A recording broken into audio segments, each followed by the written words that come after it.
All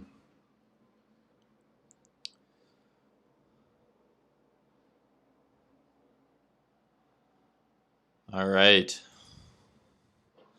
What's up, everyone? Just going to do a quick audio and visual check, and then we'll get right into it.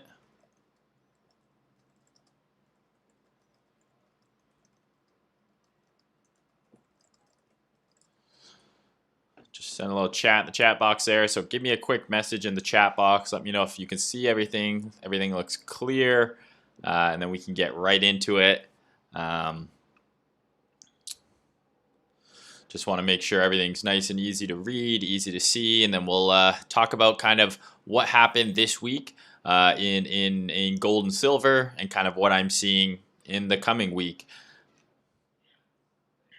So let's see here.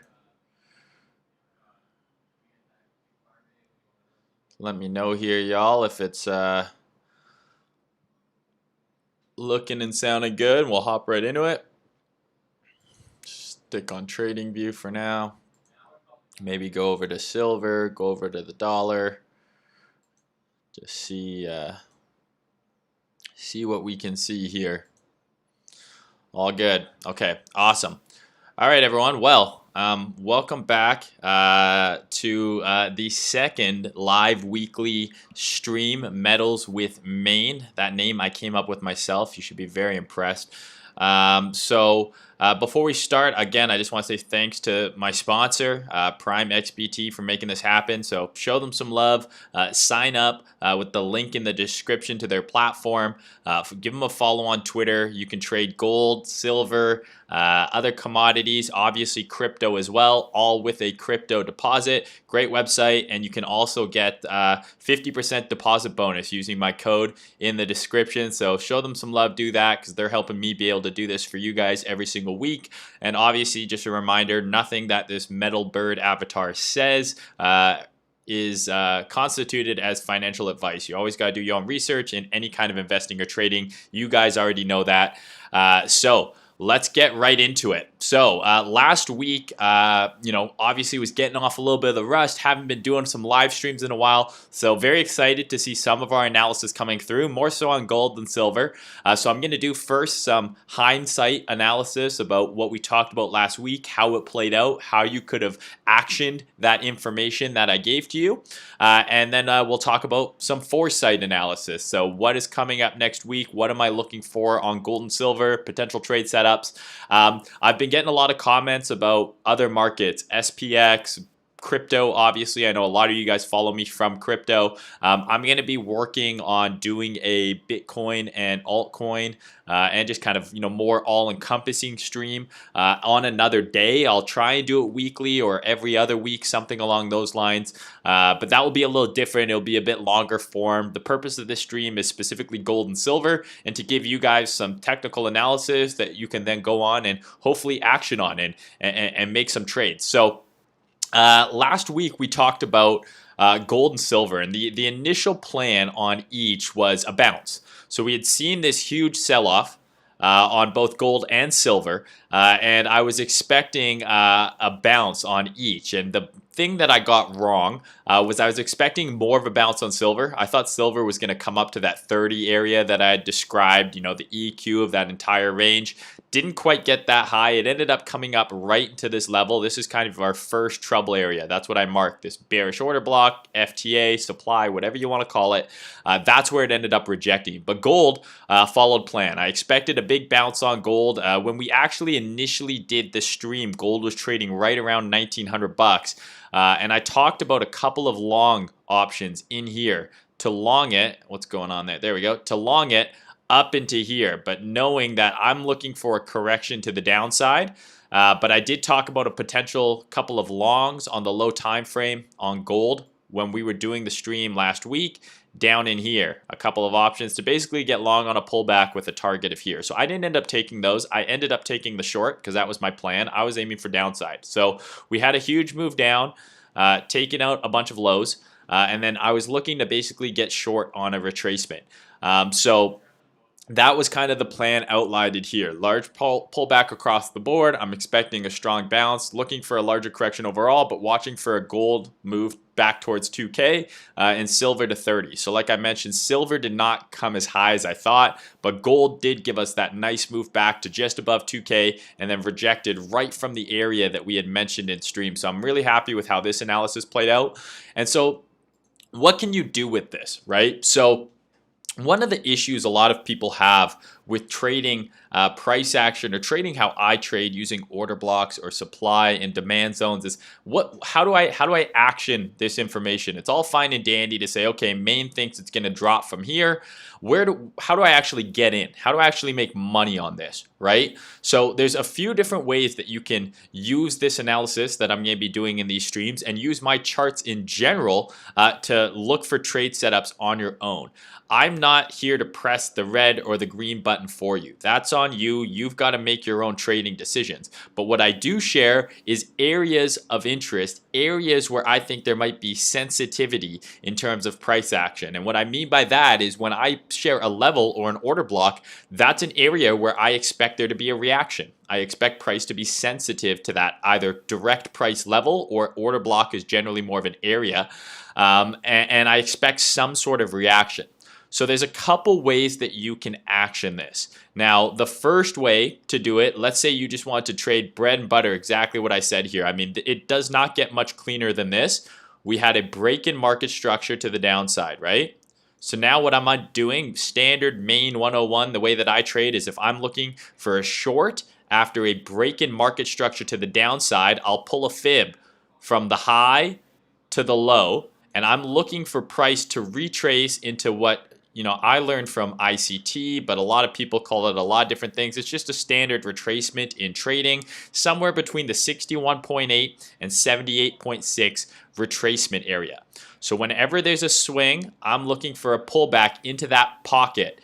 And then what I'm looking for in terms of confluence is not just a pullback into that pocket, but I'll like to see, okay, this is something I like. I like to see a high run. And then I usually want to see price come into a bearish order block or a supply zone, whatever you want to call it.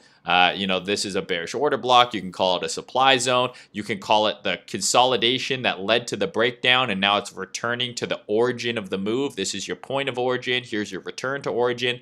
I like to find those kind of two main pieces of confluence, right? So there were three, I guess. The break in market structure here, right? We took out these lows, took out these lows. That confirms a new low. Now I'm looking for essentially a lower high to form, right, into this pocket, into an order block to trade it down to ideally take out this low.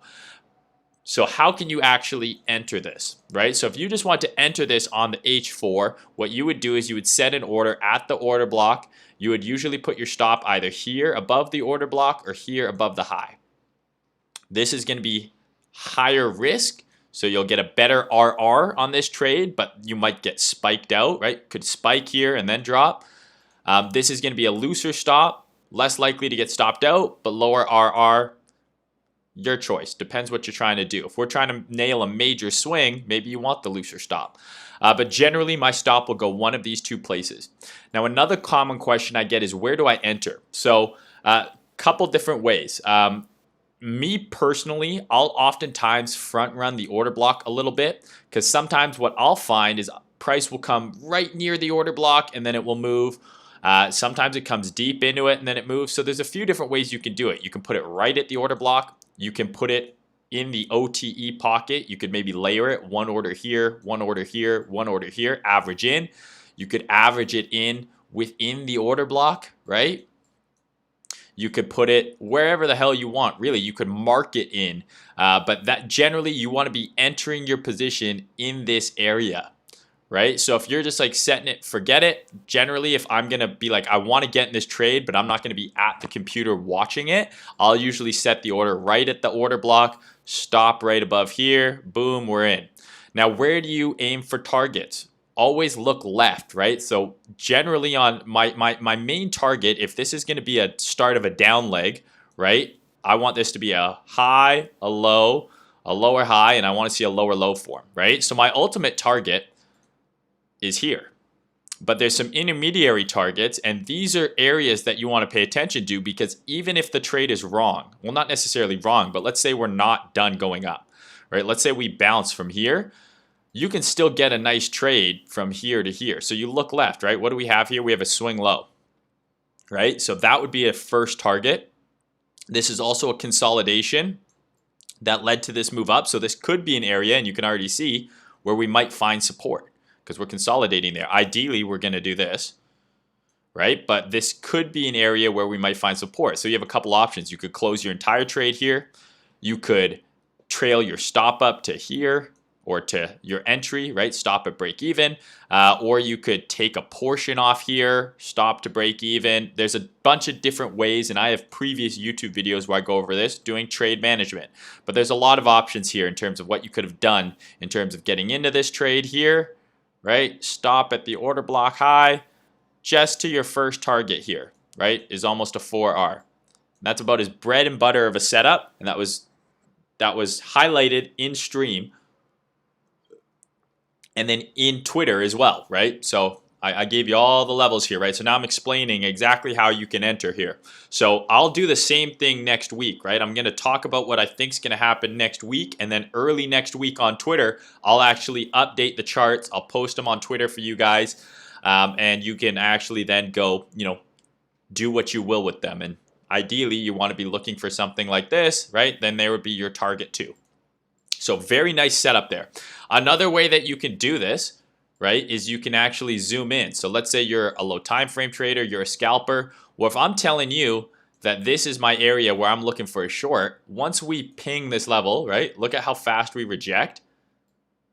What do we have here that I just explained this to you on the high time frame. We're now seeing this exact same thing on the 15-minute. So there's your key resistance level. What do we have here? A break in market structure. What do we have here? A bearish order block, right? That up candle before this down move. What else do we have? Fib retracement right into that pocket that I talk about here. 62 to 79. All the confluence in the world to get short right in here. And what's the higher time frame context? The higher time frame context is when we trade up into here, we're going down. So if you're watching this on the low time frame, once we get here and you see this rejection, right, you say, okay, I'm looking for a short. And then boom, you could bang a short right in here, anywhere in this consolidation. Stop goes right here. And now look at how much tighter your entry is, right? So I mean, maybe you're getting you're getting a worse entry than if you would have set it right here. Right? But look at how tight your risk is, right? So your risk is now here. Your entry is here. Again, look left. The ultimate target is here, right? Because we want to see a high, a low, a lower high, and now I want to see a lower low. So target 1, right, is here. And then look left. Target 2, here, right? Target 3, here. Right? Ultimately, we want to see these lows taken out and look at how far this thing runs and how tight the risk reward is. And I know this is hindsight, but this was laid out in advance. So it's not like I'm BSing with you, like I'm just cherry picking the data here, right? This was exactly what we laid out for you here in advance. I'm just showing you how you can enter it on the H4, how you can enter it on the 15-minute. There's your target 1. There's your target 2, right? And this thing fell all the way down to, did it take out this low? Not quite. Right? So you could have gotten short there on the 15-minute.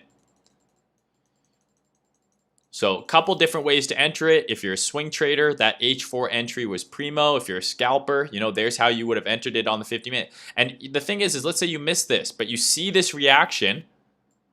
You say, okay, well, I'm bearish. Well, what do you do when the high time frame context I've given you is bearish? Right? And price action is following that. You look to sell pullbacks, right? You don't have to get in on that first one, right? What do you have here, basically? Right? You have a high here. You have a low here.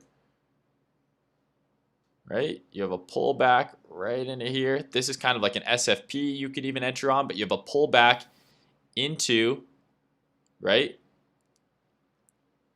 a lower high. Right? And then you target here. Same thing right here. Here's your high. Here's your low. I'm about to sneeze. Excuse me. Pardon me. Pull back right into what? Right into this little tiny bearish order block there. And if I pull the fib, I don't even got to tell you, right? Where's that fib line up? Right in the high there. So this is just an example of how price is fractal, right? So this stuff that works on the H4, right? A high, a low, lower high, pull back into the OTE, also works on the 15-minute. You can't just go on the 15-minute and sell every pullback unless you have the higher time frame context is being bearish, which you do based on that H4 order block rejecting. So now I know I'm trading in line with the high time frame, which just means it's going to be high probability. Because what you'll see is on the way down, we're rejecting from bearish order blocks and we're not finding support in bullish order blocks. That's how you know you're in line with the high time frame direction. All right, does that make sense, everyone? I know that was a little bit more educational than it was analysis, but hopefully that helps, because that's the point of these streams, right? To give you guys potential setups.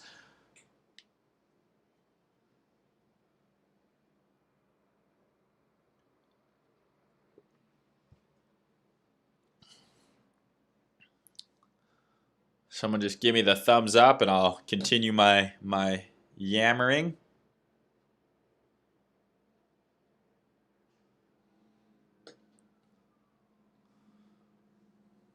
This is live, Dipingu. Dipengu. Oh, you're a penguin. I get it. Is this the Cocaine Street? Mitch. No, that one will be Saturday night, buddy. You got to tune in for that one later. What's up, Gino? Danny, Alex. What's up, fellas? All right, I'll take your guys' silence as you're just in awe of the alpha and sauce that I just laid upon you, and you're gonna be nailing every call using that exact. What I just showed you there is enough to start to build an edge. Now, I'm not saying that's all you need. You still need to get good at marking key levels, finding out where price is going to be sensitive, how to identify the right supply and demand zones or order blocks. And I have shit tons of, pardon my French, I have a lot of YouTube videos covering exactly this stuff. But that exact setup that I just showed you on the H4 and then dialing it in on the low time frame for an entry if you want, this works on any market. Crypto, commodities, Forex, stocks, it works on any market. And that's an exact setup that you can find. I only trade about 3 setups that really consistently. I know more. I know tons. I know tons of different entry techniques, but I have 3 that are my bread and butter that I've mastered. That is one of them, and that is enough that you can go and look for this. This exact pattern repeats on all assets, all time frames, every single day. You can go and do that yourself. So something to watch that section again. Go and check it out on your own charts, right? It's one thing for me to show you. It's another thing to see it happen in your own charts. So let's talk about where I think gold is going here. Let's talk about what went wrong with silver here. So silver, similar idea to gold. I was saying, okay, we've got this nice bounce here from this daily support. And I said, okay, we got to go. I want to go up here. And then this is where I want to short. And what I was hoping to see was a divergence. Basically, I want to see gold top, right? Silver go a little bit higher, right? And then both of them be toast for larger pullbacks, coupled with dollar strength, which I'm going to talk about in a second here. But silver basically came up to the FTA, the bearish order block, the supply zone, whatever you want to call it, and it rejected. This is the exact same thing I just showed you on gold, right? So it played out almost identically. So hold on here. I'm going to turn this thing into this. Okay, so this is exactly what I just showed you on gold, but playing out on silver. Okay, so we made a low, right? Break in market structure here. Could even argue that's your break in market structure. And then we're pulling back. So we have a high, a low. We're now saying, okay, lower high. I was hoping that silver was going to do one of these. It did not, but it made a lower high here. So you could have traded this as a short. and it played exactly the same as gold, right? So if you have your, I'm just gonna move this to the side, right? So you take high to low, there's your pullback into the daily bearish order block, right into your little OTE pocket here. So you could have shorted this on silver. Now it hasn't moved. Gold traded down already. Silver has not. So my thesis that silver is stronger than gold right now and we still can tap 30 is still alive. But what we need to see for that to happen is the dollar can't take off quite yet. So I'm thinking gold is done. To me, I'm thinking we might get one more move up, but then I'm thinking we continue down. So again, exactly what I just did on gold last time. I'll talk about this in a sec, but you could do the same thing. So silver's not quite as bearish as gold. Like if you look at them side by side, gold sold off harder than silver, right? And silver's kind of still looking a little bit more bullish. Oops. So you could have traded that exact same setup though, right? 75% retracement, targeting down here.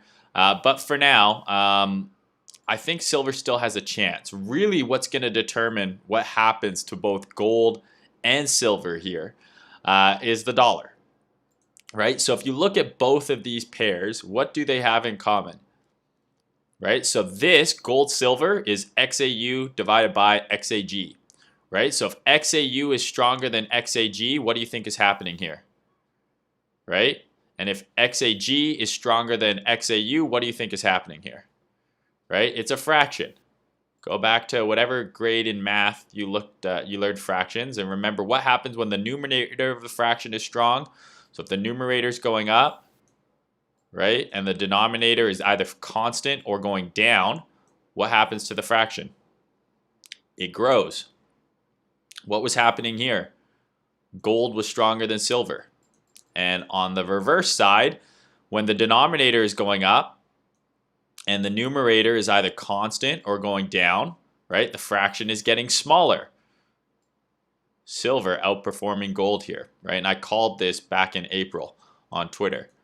This exchange that silver was going to start outperforming gold. So if this fraction is just this over this, well, each of these is just gold divided by the US dollar. The Dixie is the US dollar index. So this is essentially the denominator of this fraction.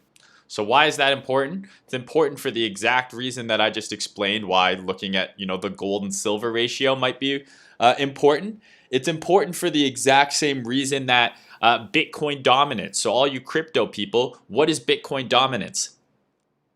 Right? When Bitcoin dominance, the BTCD chart is going up, what does that generally mean for altcoins?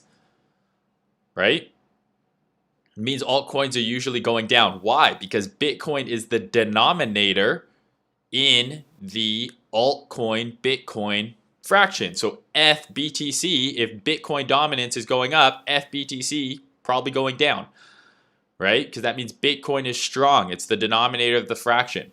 That's why Bitcoin USD, you need to pay attention to USD, right? And this is something that is missed in crypto. And I don't understand why people don't believe the correlation exists. I think that's I don't think I know that's wrong, and that's because I've traded other markets. There's a reason when I'm trading the euro USD, I want to know what the dollar index is doing, right? There's a reason when I'm trading cable GBP USD, I want to know what the dollar index is doing. So why would it be any different for BTC USD or an altcoin over Bitcoin, knowing what Bitcoin or the Bitcoin dominance is doing? Exact same thing. So when you're trading gold and silver, you want to know what the Dixie is doing, the DXY, the dollar currency index is doing. And what has been happening the entire summer on the dollar index? Absolutely getting smoked, right? This is June. So I had a little up move in June, right? And then basically for the next 3 months, we've been going straight down. What's been going on in gold since June, right? Little bit of a pullback here. This is like the inverse, right? So if I were to show you these charts right next to each other,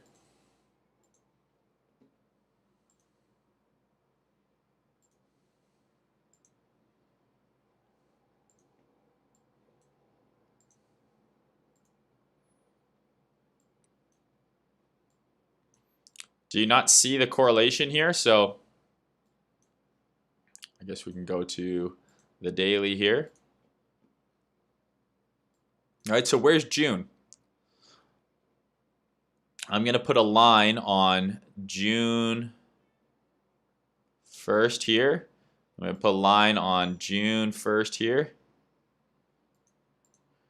Right? So this is an inverse correlation here. It's not always going to be 1-to-1, but the correlation is very evident, right? So what's going on here versus what's going on here, right? They're going to be the inverse of each other. Again, it's not going to be a perfect symmetry, but there's going to be periods where the correlation is stronger and when it's not as strong. But they are absolutely correlated, okay? So we want to know what the dollar index is doing because we want to have an idea of what's going to be happening with gold and silver. So what we are seeing here, and if my thesis on gold is correct, that this has been a huge run up through all-time high, and now we're going to see a larger correction. I'm still high time frame bullish on gold. High time frame as in zoom out, right? We just broke out of a huge consolidation, right? We just nuked through all-time high. It doesn't mean that we can't pull back, right? Nothing goes up in a straight line. Look at that monthly candle. That looks kind of toppy, right? But let's say, okay, let's just see where this could pull back to. I wouldn't mind seeing a pullback into kind of 16 to 1700 before a higher low, right? So for this kind of movement to happen, what do I need to see on the dollar, right? If this is going to go down, I need to see, because if dollar keeps dropping, let's say dollar rejects here, gold is going to make a new high. Okay? But if dollar can finally find some support here, oh God, what have I done? If dollar can finally find some support here, then maybe we'll be able to see that deeper pullback on gold that I've been talking to. So dollar has been just shitting the bed, and I'm not going to call bottom yet because look at this here. This looks very similar, right? We made a low, right? We took out the low. We reclaimed it. Boom, you're over under. We went up.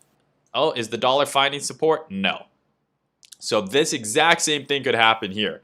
Low, take out the low, reclaim the low, right? We could come up and then we could just dump through. So if this kind of thing happens, I expect both gold and silver to make new highs.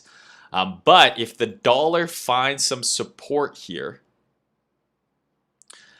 which it is for now, and this 1925 or this 1992 55 level is, I believe, a monthly level. So I think maybe it's weekly. It's from somewhere. I've had this level on my chart forever. So it's kind of from right in here. Right, so SR right here. Right, there's a top. SR from here. Right, so it's a key level. There's an order block right here, goes right through the level. So this is a key area, right? And what I'm doing is I'm just drawing levels and I'm seeing where it's going to bounce, right? So here's a level too, but it just nuked through. So let's find a new level where it might bounce. And I'm not just blindly longing the level. It's a weekly level. A lot can happen on a weekly time frame, right? It's a huge range. So what I want to see now on the lower time frame, I'm just going to delete all those circles. What I want to see now on a lower time frame, right, is I want to see some bullish price action form. So on the daily, we have, you know, what I would consider the beginnings of some bullish price action because we've taken out a low and then we've reclaimed it. Zooming in even further, right? What do we see on the H4 here? Potential low, high, higher low, higher high. So what do I want to see on the H4, right? Is I want to see another higher low form and then a move up. So to me, this looks like a little range that's formed here between these two key levels. That top level I've just taken literally off the daily, just boom, I've just kind of eyed it.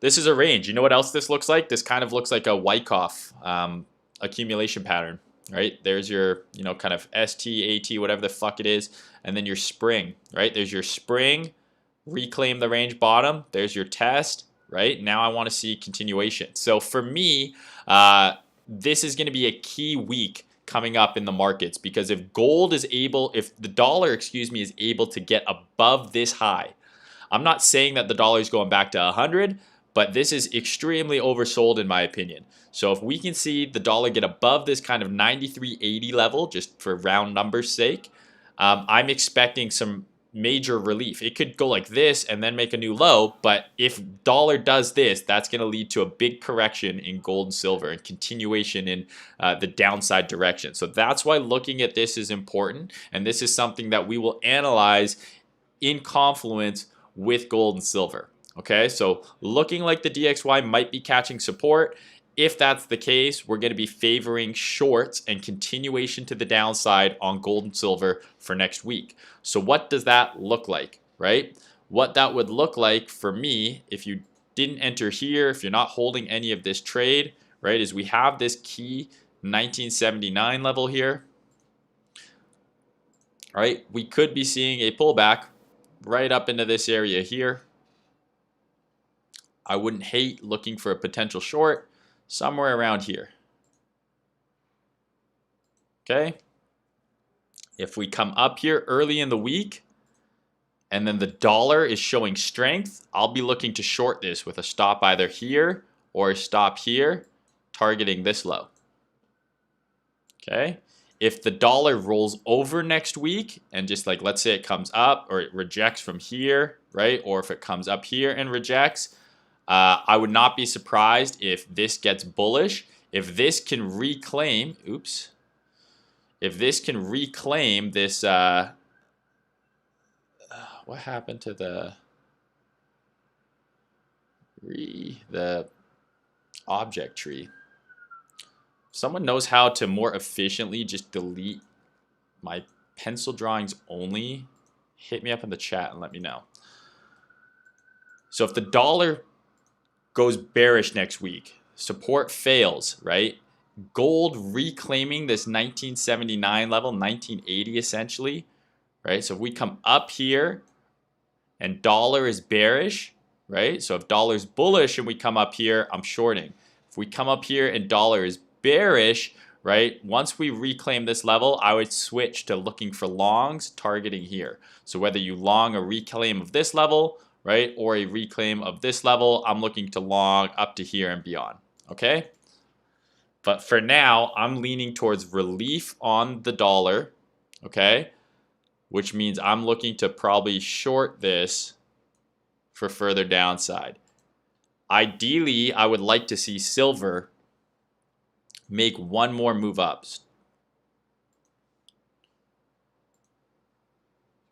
Delete these real quick here.